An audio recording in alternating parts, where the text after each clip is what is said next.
Assalomu alaykum, hurmatli ustozlar.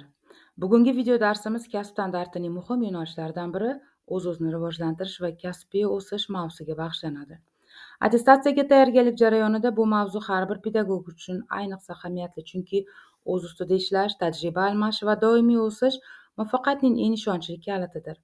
Bu darsda biz test savollariga mantiqiy yondashuvni qo'llash, shaxsiy rivojlanishni bosqichlarini aniqlash hamda kasbiy kompetensiyani oshirish yo'llarini amaliy misollar bilan tahlil qilamiz. Agar siz ham attestatsiyada yuqori natijada erishishni, bilim va tajribangizni mustahkamlashni istasangiz, ushbu dars aynan siz uchun. Keling, darsimizni boshlaymiz. O'z-o'zini rivojlantirish va kasbiy o'sish.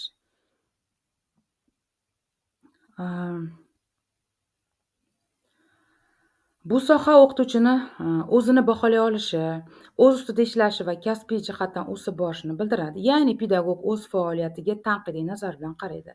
Men qanday dars o'taman, qayerda xato qildim, qanday metodlar menga yaxshi natija beradi. Shu savollar orqali u o'zini baholaydi, tahlil qiladi va rivojlanish uchun yangi imkoniyatlarni izlaydi. Kasbiy rivojlanish nimalarni o'z ichiga oladi? Birinchidan, malaka oshirishni, ya'ni yangi bilim va ko'nikmalarni o'rganish, kurslarida qatnashish. Masalan, attestatsiyada tayyorlanayotgan ustoz yangi metodikalarni o'rganadi. Ikkinchidan, tajriba almashish, boshqa o'qituvchilar bilan dars tahlili, seminar yoki loyiha orqali o'zaro o'rganish. Uchinchidan, tahlil va xulosa. O'z faoliyatini tahlil qilib, nimani yaxshilash kerakligini aniqlash. Ya'ni pedagogning roli bunda nima?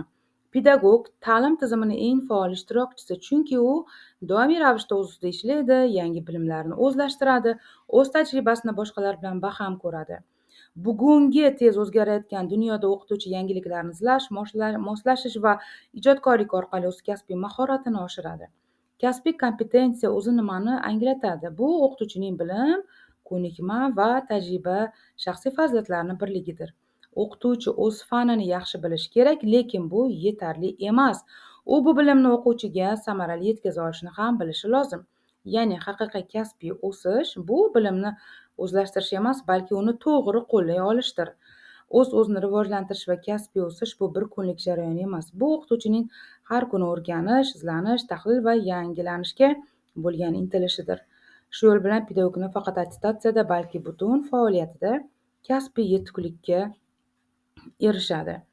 Endi xavfsiz o'z-o'zini rivojlantirish, ta'lim muhitini yaratish doirasidagi mehnat harakatlarini ko'rib chiqamiz.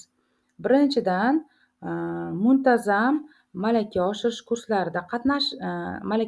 kurslarida o'qish. O'zi bu slaydda mehnat harakatlari mavzusi yoritilgan, ya'ni o'qituvchining o'z ustida ishlashi, kasbiy rivojlanish yo'lidagi faoliyati haqida. Birinchi bandda muntazam malaka oshirish kurslarida o'qish, ya'ni o'qituvchi bilimni yangilab bormasa, darslar zamon talabidan orqada qoladi. Va shu sababli malaka oshirish kurslari bu kasbiy rivojlanishning birinchi qadamidir. Bu darslar orqali o'qituvchi nafaqat bilim, balki o'ziga bo'lgan ishonchi ham ortadi. Ikkinchi ustunga e'tibor beramiz. Doimiy ravishda fanga oid adabiyotlar bilan tanishish, yangi bilimlarni amaliyotda qo'llash. Har bir ustoz uchun kitob bilan do'st bo'lish kerak, chunki kitob bu tajriba manbai. Deylik, pedagog kompetentlik, psixologiya asoslari yoki innovatsion metodlar haqida kitoblar o'qish mumkin. O'qigan yangi g'oyani darsda sinab ko'rib, masalan, o'yin texnologiyasi yoki debat usullaridan foydalanish mumkin, yoki o'sha kitob tanlaganda o'sha milliy qadriyatlar yoki hadislarga oid kitoblarni o'qish mumkin. Bu o'quvchilarda shu tarbiya va xavfsiz rivojlantirish ta'lim muhitini yaratishda ham muhim bilim ko'nikmaga ega bo'ladi o'qituvchi. Ya'ni nazariya va amaliyotga aylanadi, dars jonlanadi. Uchinchi ustunda seminar va treninglarda, shuningdek kasbiy rivojlanishni ta'minlashga qaratilgan boshqa tadbirlarda qatnashish. Ya'ni seminar va treninglar bu o'rganishning eng faol shaklidir. Bu yerda nafaqat bilim, balki tajriba almashiladi. Masalan, bizning mana bu YouTube kanalimiz, Oliy toifa sari Telegram kanalimiz barcha ustozlar uchun o'sha o'z ustida ishlash va attestatsiya jarayoniga maqsadli tayyorlanishlar uchun ajoyib kontentlar tayyorlaganmiz. Bu sizlar uchun, aziz ustozlarim, bu darslarni o'tkazib yubormang. Albatta, bizda tayyorlanib muvaffaqiyat sari intiling. Bu reklama daqiqasi edi. Keyingi lavhaga o'tamiz. Keyingi mehnat harakatlarimiz bu ishni takomillashtirish va tajriba almashish maqsadida ustoz-shogird tizimida qatnashish. Ustoz-shogird bu o'qituvchilar o'rtasidagi tajriba almashishning eng qadimiy va eng samarali shakli.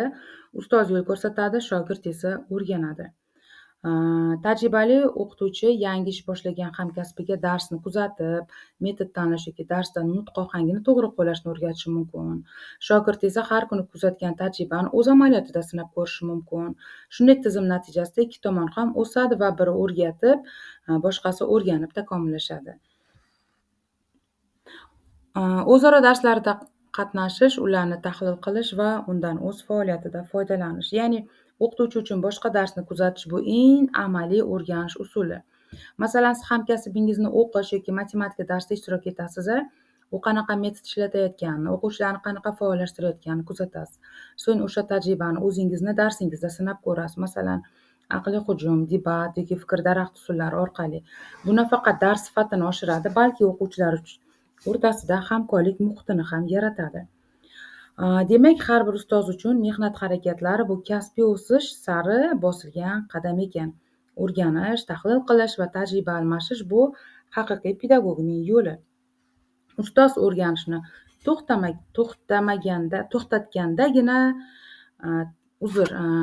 ustoz o'rganishni to'xtatmagandagina ustoz bo'lib qoladi maqoli bor. Mehnat harakatlarini davomi o'z tajribasini namoyish etish uchun ochiq darslarga tayyorgarlik ko'rish va o'tkazish. Avvalo, har bir pedagog ochiq darslarga tayyorgarlik ko'radigan bo'lsa, u juda ham izlanadi. Ya'ni o'sha internetdagi, ijtimoiy tarmoqlardagi ma'lumotlarni qidiradi, boshqa hamkasblarning darslarini kuzatadi, ilmiy adabiyotlarni o'qiydi. Mana shu ochiq darsga ko'rgan tayyorgarligi ham o'qituvchining o'z tajribasini boshqalarga namoyish etishga imkoniyat va o'z ustida ishlash ham, ya'ni bu jarayonda nafaqat darsni ko'rsatish, balki o'z uslubini ko'rsatish ham muhimdir. Demak, tahlil qilish, fikr olish va o'rganishga o'rgatadi bu ochiq darslarga tayyorgarlik ko'rish. Ikkinchi bandda ta'lim faoliyatining kuchli va zaif tomonlarini aniqlab, kasbiy rivojlanish. Ya'ni kasbiy rivojlanish ehtiyojlarini belgilab olish desak ham bo'ladi. Har bir o'qituvchi o'zini baholay olishi kerak. Kuchli tomonlar bu sizning ustunligingiz, zaif tomonlar esa o'sish imkoniyatlaringizdir. Masalan, agar siz o'quvchilarda mustaqil fikrlashni rivojlantirishga qiyinchilik sezyapsiz, demak bu sizni rivojlanish yo'nalishingiz bo'ladi. Shunda siz shu mavzu bo'yicha trening yoki metodik video o'rganasiz. O'zingizni tahlil qilib, siz yetuklik, ya'ni kasbiy yetuklik sari qo'ygan eng katta qadamlaringiz bo'ladi. Ish jarayonida kerakli o'zgartirishlarni amalga oshirish. O'qituvchi doimo o'z amaliyotiga yangilik kiritish kerak. Bu darsni zamon bilan birga yuradigan darajada qilish demakdir. Ya'ni yangi metodikani sinfda qo'llab ko'rish, o'quvchilarni sinf fikr mulohazasini inobatga olib, dars shaklini o'zgartirish mumkin yoki masalan, interfaol usullarni elektron resurslar bilan birlashtirish mumkin. Kichik o'zgarishlar albatta katta natijalarga olib keladi. Ya'ni ustoz o'z ustida ishlasa, uni har bir darsi yangi yutuqqa aylanadi. Ochiq dars, tahlil va yangilik bular sizning, ya'ni pedagogning o'zini o'sish bosqichidir. O'zini tahlil qilgan ustoz har kuni bir pog'ona yuqoriga ko'tariladi. Endi zarur ko'nikmalarga e'tibor beramiz. Birinchi zarur ko'nikma bu o'zining kasbiy o'sishini va o'z-o'zining rivojlantirish yo'lini aniqlash. Ya'ni har bir pedagog o'zini tahlil qiladi, ya'ni refleksiya. Bu o'zini yutuq va kamchiliklarini aniqlab olish kerak bo'ladi. Bunda o'qituvchi o'ziga savol berishdan boshlanadi. Men bugun kechagidan nimada yaxshiroq bo'ldim? Ya'ni o'zingiz uchun yillik yoki oyma-oy kasbiy rivojlanish rejasini tuzishingiz, har oy bitta yangi metod o'rganaman deb har chorakda bitta innovatsion dars o'tkazishingiz. Shunda sizni har bir kuningiz o'sishga qaratilgan qadamlarga aylanadi. Ikkinchi ustunda ta'lim faoliyatini tahlil qilish va baholash, kerakli o'zgarishlarni kiritish. Tahlil bu ustozni oynasi. Siz o'z darslaringizni kuzatib, nimani yaxshilash kerakligini bilasiz. Masalan, agar o'quvchilar zerikayotgan bo'lsa, faol metodlardan, o'yinlardan foydalanasiz, to'g'rimi? Shunda dars jarayoni jonlanadi. Kasbiy rivojlanishda AKT, axborot kommunikatsiya texnologiya vositalaridan foydalanish. Zamonaviy o'qituvchi texnologiyalarsiz ishlamaydi hozirgi kunda. Kompyuter, telefon, Canva, ChatGPT, PowerPoint bular sizni yordamchingizdir. Masalan, dars slaydlari, videolar va interaktiv testlar tayyorlashda AKT vositalaridan foydalanish, o'quvchilarga quiz, Word va yoki Kahoot orqali mashqlar berish. Texnologiya darsni nafaqat chiroyli, balki samarali ham qiladi. Demak, ustoz uchun eng zarur ko'nikma bu o'rganishni davom etish. O'zini rivojlantirgan o'qituvchi o'quvchini hayotini o'zgartira oladi. O'qituvchi o'zini rivojlantirsa, ta'lim tizimi albatta rivojlanadi. Endi pedagogning o'zini rivojlantirish kompetensiyasi doirasida qanday zarur bilimlarga ega bo'lish kerak? Birinchidan, o'z-o'zini baholash jarayoni, kuchli va zaif tomonlarini aniqlash kerak. O'zini kasbiy rivojlanishini rejalashtirish kerak. Axborot kommunikatsiya texnologiyalarini bilish kerak va chet tilini bilish kerak. Bu nimaga chet tili? Chunki pedagog mana ommaviy axborot vositalari, ijtimoiy tarmoqlardan foydalanganda o'sha o'zini boshqa ya'ni xalqaro tajribani o'rganish uchun, boshqa davlatdagi hamkasabani ish tajribasini o'rganish uchun bu ancha qo'l keladi. Va albatta nutq madaniyati, ya'ni kommunikatsiya. Demak, hurmatli ustozlarim, nutq o'qituvchini quroli. Sizni so'zingiz, iliqligingiz, ishonch va ta'sirli bo'lishingiz so'zingizda iliqlik, ishonch va ta'siri bo'lishi kerak. Chiroyli nutq, chiroyli ta'sir demakdir. Xulosa qiladigan bo'lsak, ustoz uchun zarur bilimlar bu faqat fan emas, bu o'zini rivojlantirish, o'rganish va o'rgatish jarayonidir. Bilim o'qituvchining nuri, nutq esa uni ovozidir. Bilim va nutqi boy ustoz har bir darsda yuraklarga yo'l topa oladi. Darsimizga xulosa qiladigan bo'lsak, huquqiy, axloqiy odob me'yorlariga, kasb etikasiga, talablar hamda ijtimoiy kompetensiyalarga rioya qilish, o'z-o'zini takomillashtirish va kasbiy rivojlanish bo'yicha kompetensiyalarni nazarda tutish, ya'ni kasbiy rivojlanish uchun o'z ehtiyojlarini anglay olish va tahlil qila bilish, hamda o'qituvchining ehtiyojlariga mos vositalardan malaka oshirish kurslari, adabiyotlar, ekspert baholari, faoliyat natijalari, uzluksiz kasbiy rivojlanish maqsadida foydalanish va boshqarish. Ya'ni o'qituvchini odobi uni kasbiy sha'nidir. O'qituvchini o'zini anglash bosqichi bu o'zida men qaysi sohada kuchliman, qayerda o'sishim kerak degan savolni berishidir. Tahlil qilish bu rivojlanishning birinchi qadami.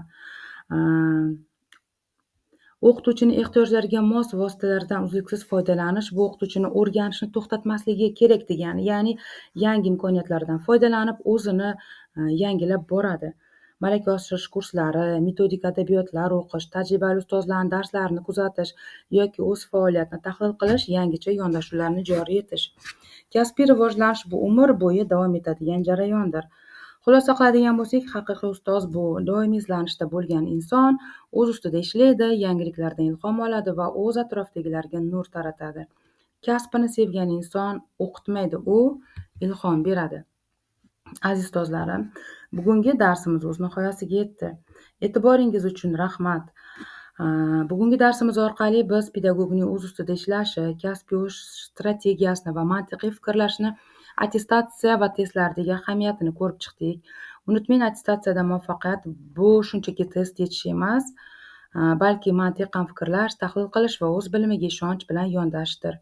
Har bir pedagog o'z ustida ishlasa, yangi bilimlarni izlab o'rgansa, u nafaqat attestatsiyadan muvaffaqiyatli o'tadi, balki o'z kasbiy nufuzini ham oshiradi. Agar video dars siz uchun foydali bo'lgan bo'lsa, Oliy toifa sari kanaliga, ya'ni Feruza Ikramova pedagog kanaliga obuna bo'ling. Attestatsiyaning boshqa materiallaridan samarali foydalaning va dars haqida izohlarda o'z fikringizni yozib qoldiring. Men sizlardan dars haqidagi fikrlaringizni kutib qolaman. Unutmang, rivojlanish bu jarayon. Har bir kichik qadam esa sizni katta yutuqqa olib keladi. Sizlar bilan Feruza Ikramova edi.